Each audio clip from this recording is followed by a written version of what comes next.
चाहे ब्रह्मा कहो चाहे विष्णु कहो महादेवा, ओम नमो भगवते वासुदेवा, ओम नमो भगवते वासुदेवा।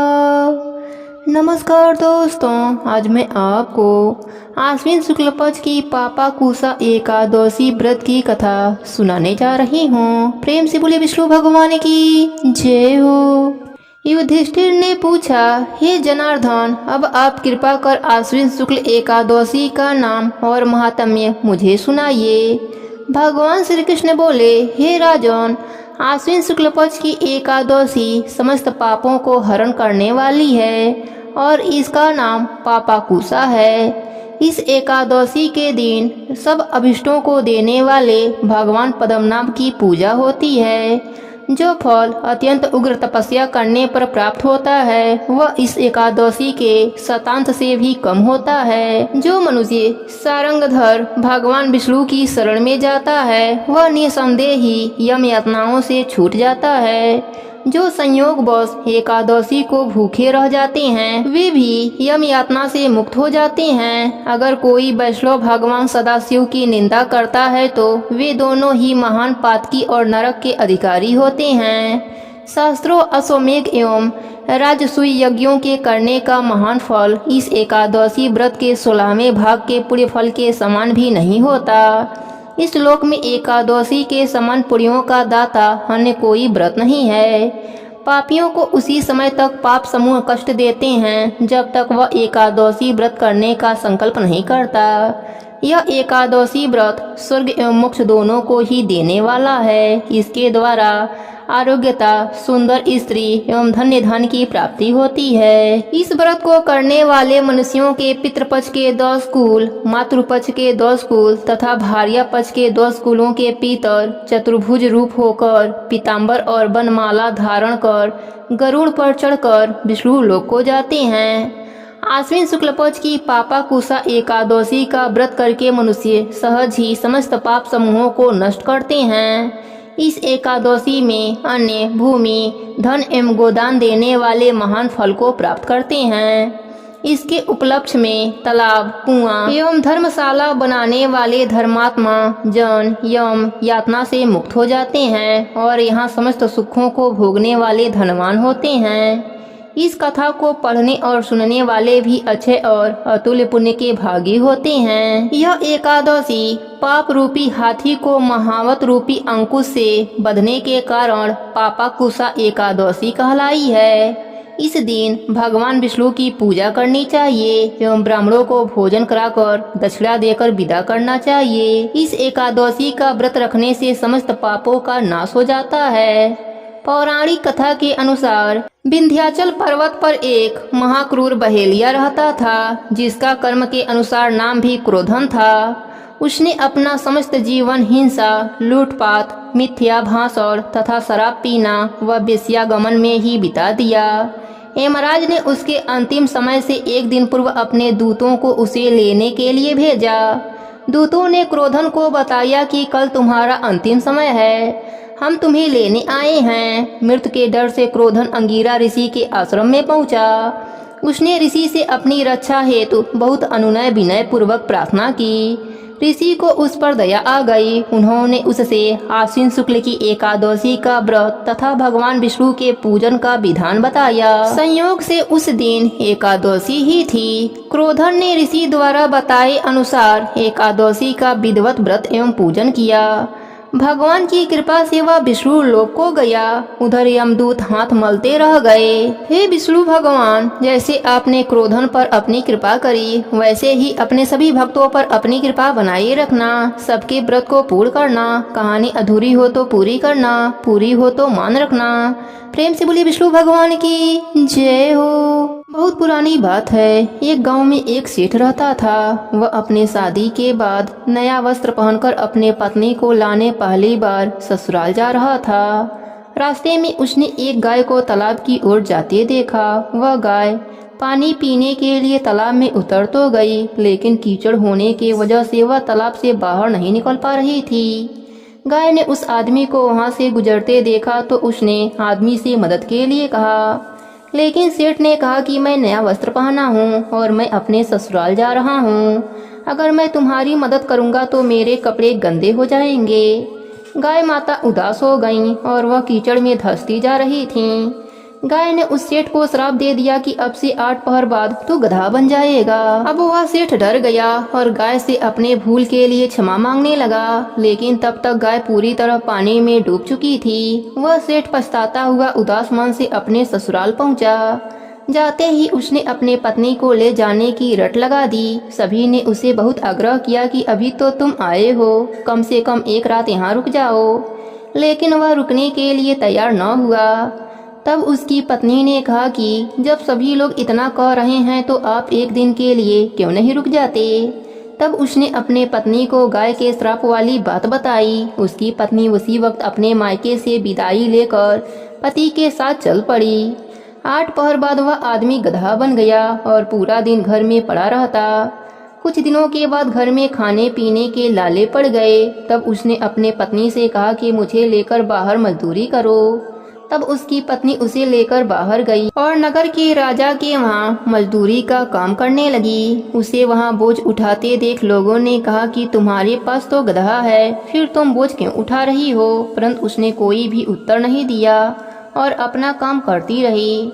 दूर से यह सब राजा भी देख रहा था। उसने भी उसे यही कहा कि तुम्हारे पास तो गधा है, फिर तुम यह बोझ क्यों उठा रही हो। तब उसने राजा से कहा कि यह गधा नहीं है, यह मेरे पति हैं। उसने गाय के श्राप वाली पूरी बात राजा को बताई। राजा ने अपने नगर में विद्वानों और पंडितों को बुलाकर इसका उपाय पूछा। तब एक विद्वान ने बताया कि जिस किसी ने 101 एगारस का व्रत किया हो वह अपने पुण्य का फल इसे दे दे तो यह अपने असली रूप में आ सकता है।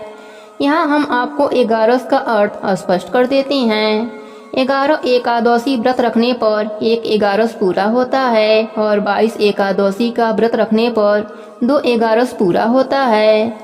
ऐसे ही जिसने 101 बार 11 एकादशी के व्रत किए हों उसके पुण्य के फल से वह आदमी अपने असली रूप में आ जाएगा। राजा ने अपने पूरे नगर में घोषणा करा दी, लेकिन किसी ने भी पूरे 101 एगारस न किए थे। कई दिन बाद उन्हें एक बुढ़िया मिली जिसने 101 एगारस पूरा कर लिया था। राजा ने उस बुढ़िया को उसका फल देने को कहा, लेकिन वह बुढ़िया 100 एगारस का फल देने को तैयार हुई, क्योंकि 1 एगारस का फल वह खुद अपने लिए रखना चाहती थी, जिससे कि उसे मोक्ष की प्राप्ति हो सके और वैकुंठ धाम में वास मिल सके। इतना कहकर उसने अपने 100 एगारस का फल उस सेठ को दे दिया। तब वह गधा से मनुष्य रूप में आ गया, लेकिन 1 एगारस कम होने के वजह से गधे की पूंछ उसके शरीर से नहीं गई। एगारस की यह महिमा देखकर वह पति पत्नी एगारस व्रत करने का निर्णय लिया। दोनों पति पत्नी एगारस का व्रत करने लगे।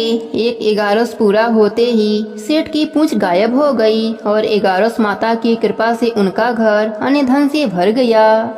हे एगारस माता, जैसे आपने सेठ पर अपनी कृपा करी वैसे ही अपने सभी भक्तों पर अपनी कृपा बनाए रखना।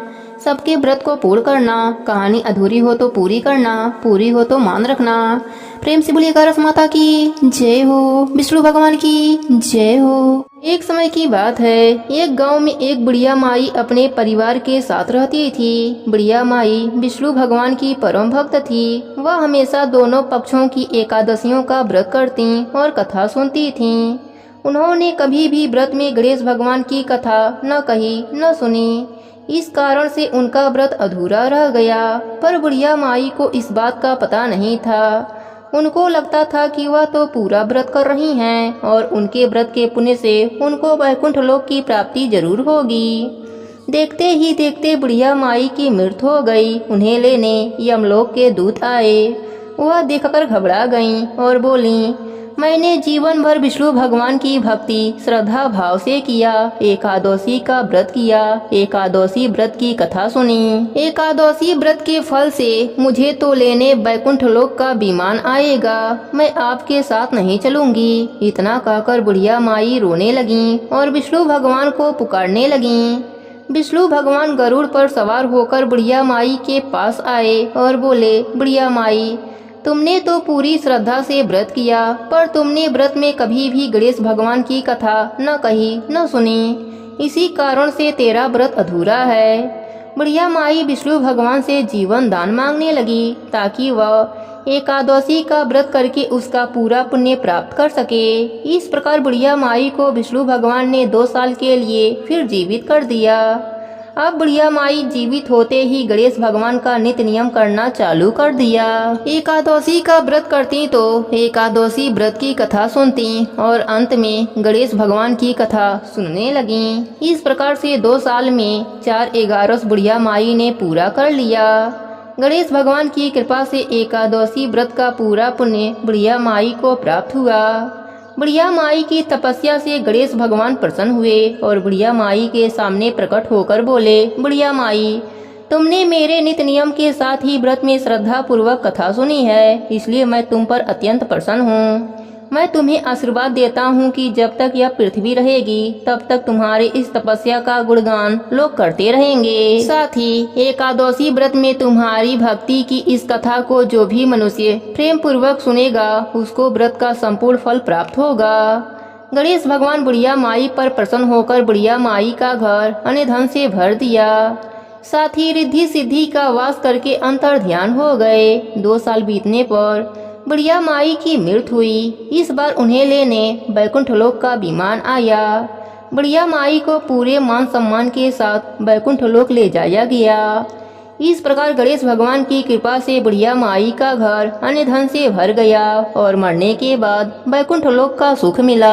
हे गणेश जी महाराज, जैसे आपने बुढ़िया माई पर प्रसन्न हुए, बुढ़िया माई के व्रत को पूर्ण किया, उसके घर को अन्य धन से भर दिया, वैसे ही एकादशी व्रत करने वालों को भी पूरा फल देकर उनका घर अन्य धन से भर देना।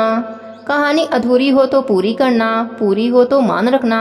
प्रेम से बोलिए गणेश भगवान की जय हो, विष्णु भगवान की जय हो। अब सुनते हैं तुलसी माता की कहानी। प्रेम से बोलिए तुलसी माता की जय हो। ब्रह्मा जी कहते हैं कि जो भक्त प्रातः काल स्नान करके पवित्र होकर कोमल तुलसी दल से भगवान दामोदर की पूजा करता है वह निश्चय ही मोक्ष पाता है। पूर्व काल में भक्त विष्णुदास भक्ति पूर्वक तुलसी पूजन से शीघ्र ही भगवान के धाम को चला गया और राजा चोल उसकी तुलना में गौड़ हो गए। तुलसी से भगवान की पूजा पाप का नाश और पुण्य की वृद्धि करने वाली है। अपनी लगाई हुई तुलसी जितना ही अपने मूल का विस्तार करती है उतने ही सहस्त्र युगों तक मनुष्य ब्रह्मलोक में प्रतिष्ठित रहता है। यदि कोई तुलसी को संयुक्त जल से स्नान कराता है तो वह पाप मुक्त होकर आनंद का अनुभव करता है। जिसके घर में तुलसी का पौधा विद्यमान रहता है उसका घर तीर्थ के समान रहता है, वहाँ यमराज के दूत नहीं जाते। जो मनुष्य तुलसी काष्ठ संयुक्त गंध धारण करता है क्रियमाण पाप उसके शरीर का स्पर्श नहीं करते। जहाँ तुलसी वन की छाया होती है वहीं पर पितरों की तृप्ति के लिए श्राद्ध करना चाहिए। जिसके कान में, मुख में और मस्तक पर तुलसी का पत्ता दिखाई देता है उसके ऊपर यमराज कुदृष्टि नहीं डाल सकते। प्राचीन काल में हरिमेधा और सुमेधा नाम के 2 ब्राह्मण थे। वह जाते जाते किसी दुर्गम वन में विश्राम से व्याकुल हो गए। वहां उन्होंने एक स्थान पर तुलसी दल देखा। सुमेधा ने तुलसी का महान वन देखकर उसकी परिक्रमा करी और भक्ति पूर्वक प्रणाम किया। यह देख हरिमेधा ने पूछा कि तुमने अन्य सभी देवताओं व तीर्थों व्रतों के रहते तुलसी वन को ही प्रणाम क्यों किया? तो सुमेधा ने बताया कि प्राचीन काल में जब दुर्वासा के श्राप से इंद्र का ऐश्वर्य छीन हो गया तब देवताओं और असुरों ने मिलकर समुद्र मंथन किया तो धन्वंतरी रूप भगवान श्री हरि और दिव्य औषधियाँ प्रकट हुईं। उन दिव्य औषधियों में मंडलाकार तुलसी उत्पन्न हुई जिसे ब्रह्मा आदि देवताओं ने श्री हरि को समर्पित कर दिया और भगवान ने उसे ग्रहण कर लिया। भगवान नारायण संसार के रक्षक और तुलसी उनकी प्रियतमा हैं, इसलिए मैंने उन्हें प्रणाम किया है। सुमेधा इस प्रकार कह ही रहे थे कि सूर्य के समान अत्यंत तेजस्वी विशाल विमान उनके निकट उतरा। उन दोनों के समक्ष ही वहां एक बरगद का वृक्ष गिर पड़ा और उसमें से 2 दिव्य पुरुष प्रकट हुए। उन दोनों ने हरिमेधा और सुमेधा को प्रणाम किया। तब दोनों ब्राह्मणों ने उनसे पूछा कि आप कौन हैं। तब उनमें से जो बड़ा था वह बोला, मेरा नाम आस्तिक है। एक दिन मैं नंदन वन में पर्वत पर क्रीड़ा करने गया था तो देवंगनाओं ने मेरे साथ इच्छा अनुसार विहार किया। उस समय उन युवतियों के हार के मोती टूटकर तपस्या करते हुए लोमस ऋषि पर गिर पड़े। यह देखकर मुनि को क्रोध आया। उन्होंने सोचा कि स्त्रियां तो परतंत्र होती हैं, अतः यह उनका अपराध नहीं, दुराचारी आस्तिक ही श्राप के योग्य है। ऐसा सोचकर उन्होंने मुझे श्रापित कर दिया। अरे तू ब्रह्म राक्षस होकर बरगद के पेड़ पर निवास कर।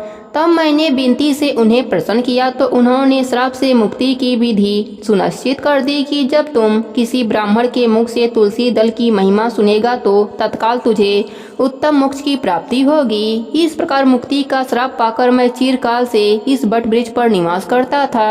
आज दैववश आपके दर्शन से मेरा छुटकारा हुआ है। तत्पश्चात वह दोनों श्रेष्ठ ब्राह्मण परस्पर पुण्यमयी तुलसी की प्रशंसा करते हुए तीर्थ यात्रा को चल दिए। इसलिए भगवान विष्णु को प्रशंसा देने वाले तुलसी की पूजा अवश्य करनी चाहिए। प्रेम से बोलिए तुलसी माता की जय हो, विष्णु भगवान की जय हो। बरसाना गांव में एक बुढ़िया माई रहती थी। उनका कोई भी नहीं था, बस इधर उधर से गुजर बसर हो जाती थी।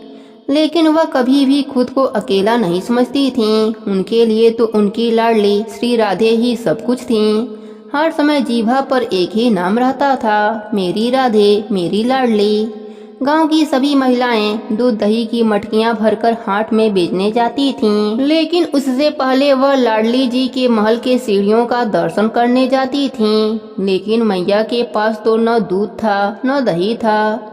लेकिन मन में चाह रहती थी कि मैं भी इन सब के साथ श्री जी के महल की सीढ़ियों का दर्शन करूं। एक दिन जब मैया से रुका नहीं गया तब मैया खाली मटकी लेकर उन सब के साथ चल पड़ी। जब गांव की औरतों ने पूछा, मैया इस मटकी में आज क्या लेकर आई हो? तब मैया झूठी कह दिया कि इसमें तो शहद है। मैया जब सबके साथ श्री जी की महल की सीढ़ियों पर पहुंची तो मैया को ऐसा लगा कि जैसे उनको आज वह सब कुछ मिल गया है जिसकी उन्होंने कल्पना नहीं की थी। बस मुख से एक ही नाम रटे जा रही थी, मेरी लाडली श्री राधे। जब यही सिलसिला कुछ दिनों तक चलता रहा तो गांव के कुछ लोग जो हाट में थे उन्होंने मैया से पूछा कि मैया मटकी में क्या बेच रही हो? मैया ने बताया, इसमें शहद है। जब किसी ने मैया से शहद देने को कहा तो मैया ने झूठ मूठ का एक पत्ते पर मटकी से शहद निकालकर दे दिया। यह देखकर उसने सोचा कि मैया वृद्ध हो गई हैं, इसलिए दिमाग में कुछ कमी आ गई है, इसलिए उसने भी झूठ मूठ के पैसे दे दिए। लेकिन जैसे उसने उस पत्ते से खाली अंगुली जीभ पर रखी तो उसे अद्भुत मिठास खुशबू वाले शहद का स्वाद जीभ पर आया। फिर उसने 2-3 बार ऐसा ही किया। उसे हर बार ही वही शहद का स्वाद जीभा पर आया, लेकिन पत्ते पर तो कुछ नहीं था। उसने देखा तो मैया की मटकी भी खाली थी। यह बात धीरे धीरे पूरे गांव में फैल गई। अब तो मैया के पास भीड़ लगी रहती थी उस शहद के स्वाद के लिए। सब यही कहते कि मैया के पास जादू की मटकी है जिसमें अद्भुत शहद निकलता है। गांव का एक मस्तीखोर लड़का जिसे एक शरारत सूझी कि यह जादुई मटकी तो मेरे पास होना चाहिए। यह बुढ़िया माई के पास क्या करेगी? मैं इससे बहुत पैसा कमाऊंगा। एक दिन उसने मैया के घर चुपके से प्रवेश किया और मटकी चोरी करके ले आया और लाकर जब उसने यह देखने के लिए मटकी के अंदर क्या है उसने उसमें झांका तो उसमें से ढेर सारी मधुमक्खी निकलकर उस पर चिपक गईं। उसके सारे शरीर को काट डाला और पूरा शरीर पूरी तरह सूज गया और दर्द से तड़पने लगा। जब यह कृत्य उसकी माँ को पता चला तो वह सब कुछ समझ गई। उसने कहा कि यह मटकी तेरे लिए नहीं है, यह तो उस मैया के प्रेम भाव की है जो राधे नाम की मिठास से भरी हुई है। जा और वापस उस मैया को देकर आ। उधर जब मैया की मटकी चोरी हो गई तो मैया का रो रो कर बुरा हाल हो गया कि मैं अपने लाडों के पास कैसे जाऊंगी। ना खाया ना कुछ पिया। लड़का मटकी लेकर आया और हाथ जोड़कर अपने अपराध का क्षमा मांगने लगा। लेकिन मैया तो मटकी देखकर ही बहुत खुश हो गईं और उसे क्षमा करके ढेर सारा आशीर्वाद दिया। अब तो गांव में सबको पता चल गया कि यह मटकी मैया के प्रेम भाव की मटकी है, जो कि राधे नाम के मिठास से भरी हुई है। श्री राधे नाम की महिमा का तो हम वर्णन ही नहीं कर सकते। बस इतना ही कहेंगे, जो राधा राधा रटते हैं वह प्रिया शरण में रहते हैं। करती हैं कृपा वृष भानु सुता, वही महल बुलाए जाते हैं। दरबार में राधा रानी के दुख दर्द मिटाए जाते हैं। दुनिया के सताए लोग यहाँ सीने से लगाए जाते हैं। प्रेम से बोलिए राधे राधे। एक संत बरसाना में रहते थे और हर रोज सुबह उठकर यमुना जी में स्नान करके राधा रानी के दर्शन करने जाया करते थे। यह नियम हर रोज का था। जब तक राधा रानी के दर्शन न कर लेते तब तक वह जल भी ग्रहण नहीं करते थे। दर्शन करते हुए उनकी उम्र 80 वर्ष हो गई थी। आज सुबह उठकर रोज की तरह यमुना जी में स्नान किया और राधा रानी के दर्शन को चले गए। मंदिर के पट खुले और राधा रानी के दर्शन करने लगे। दर्शन करते करते संत के मन में भाव आया कि मुझे राधा रानी के दर्शन करते करते 80 वर्ष हो गए हैं, लेकिन मैंने आज तक राधा रानी को कोई भी वस्त्र नहीं चढ़ाया। यह विचार संत जी के मन में आया कि जब सभी मेरे राधा रानी के लिए कुछ न कुछ लेकर आते हैं तो मैं भी अपने राधा रानी के लिए कुछ न कुछ लेकर जरूर आऊंगा। लेकिन क्या लाऊं जिससे मेरी राधा रानी खुश हो जाएं? संत जी यही सोचते सोचते अपनी कुटिया में आ गए। सारी रात सोचते सोचते सुबह हो गई। सुबह उठकर स्नान किया और फिर राधा रानी जी के दर्शन किए। उसके बाद मार्केट में जाकर सुंदर सा लहंगा चुनरी लिया और अपनी कुटिया में आकर के उसमें टाका लगाया और सुंदर सा उस लहंगा चुनरी में गोटा लगाया।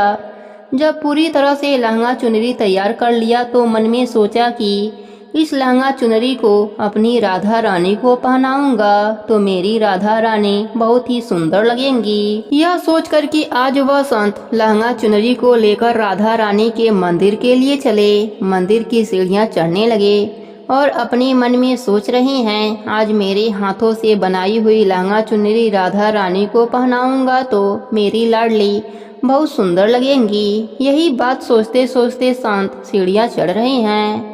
इतने में एक बरसाना की लड़की आई और बाबा से कहने लगी, बाबा आज आप बहुत खुश लग रहे हैं, बाबा बताओ ना। तब बाबा ने कहा कि लाली आज मैं बहुत खुश हूँ। आज मैं अपने हाथों से राधा रानी के लिए लहंगा चुनरी बनाया है। इस लहंगा चुनरी को राधा रानी को पहनाऊंगा और मेरी राधा रानी बहुत ही सुंदर दिखेंगी। उस लाली ने कहा, बाबा मुझे भी दिखाओ ना यह लहंगा चुनरी कैसा बनाया है। लहंगा चुनरी को देखकर वह लड़की बोली, अरे बाबा राधा रानी के पास तो बहुत सारी पोशाकें हैं, यह मुझे दे दो ना। तो संत बोले, बेटी तुमको मैं दूसरी बाजार से दिलवा दूंगा, यह तो मैं अपने हाथों से सजाकर राधा रानी के लिए लेकर जा रहा हूँ, तुमको मैं दूसरा दिलवा दूंगा। लेकिन उस छोटी सी बालिका ने उस महात्मा का दुपट्टा पकड़ लिया, बाबा यह मुझे दे दो ना। पर संत भी जिद पर अड़े रहे कि दूसरी दिलवा दूंगा, यह नहीं दूंगा। लेकिन वह बच्ची भी इतनी तेज थी कि संत से छुड़ाकर लहंगा चुनरी को लेकर भाग गई। अब तो बाबा को बहुत ही दुख हुआ, लगा कि मैंने आज तक राधा रानी को कुछ नहीं चढ़ाया, लेकिन जब लेकर आया तो यह लड़की लेकर भाग गई। मेरा तो जीवन ही खराब है, अब क्या करूँगा। यह सोचकर संत उसी सीढ़ियों पर बैठकर रोने लगे। इतने में कुछ संत वहाँ आए और बोले, क्या बात है बाबा, आप क्यों रो रहे हैं। तब बाबा ने उन संतों को पूरी बात बताई। संतों ने बाबा को समझाया और कहा कि आप दुखी मत होना, कल दूसरी लहंगा चुनरी बनाकर पहना देना। आज चलिए राधा रानी के दर्शन कर लेते हैं। इस प्रकार संतों ने बाबा को समझाया और राधा रानी के दर्शन के लिए चले गए। रोना तो बंद हुआ, लेकिन मन अभी भी खराब था, क्योंकि कामना पूरी नहीं हुई थी। तो अनमने से राधा रानी का दर्शन करने संत जा रहे थे और मन में यह सोच रहे हैं कि मुझे लगता है कि किशोरी जी की इच्छा ही नहीं है, शायद राधा रानी मेरे हाथों से बनी पोशाक पहनना ही नहीं चाहती हैं। ऐसा सोचकर बड़े दुखी हो रहे हैं। तब तक मंदिर के पट खुले तो संतों ने कहा, बाबा देखो तो आज हमारी राधा रानी बहुत ही सुंदर लग रही हैं। संतों की बात सुनकर जैसे ही बाबा ने अपना सिर उठा करके देखा तो जो लहंगा चुनरी बाबा ने अपने हाथों से बनाया था वही आज राधा रानी ने पहन रखा था।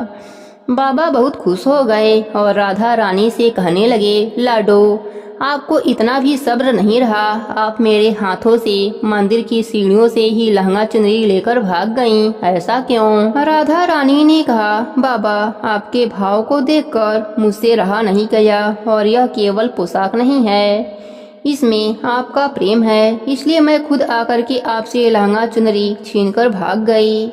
इतना सुनकर के बाबा भाव विभोर हो गए और बाबा ने उसी समय किशोरी जी का धन्यवाद किया। प्रेम से बोलिए राधे राधे। अब सुनते हैं राधा अष्टमी व्रत की आरती।